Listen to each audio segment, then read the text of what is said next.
वक्रतुंड महाकाय सूर्यकोटि समप्रभा निर्विघ्नं कुरु मे देव सर्वकार्येषु सर्वदा। लंबोदरं परमं सुंदरम् एकदन्तं रक्तांबरं त्रिनयनं परमं पवित्रम् सच्चिदानन्दरूपाय सदसव्यशक्तिहेतवे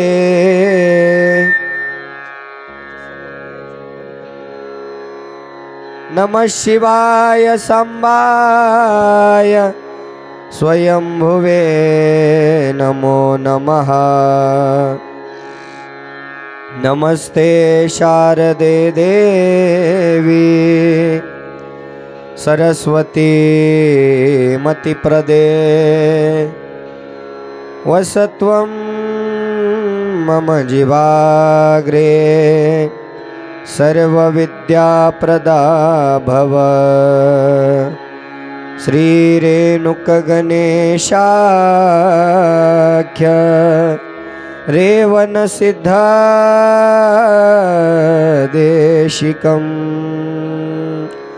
वीरशैवमताचार्य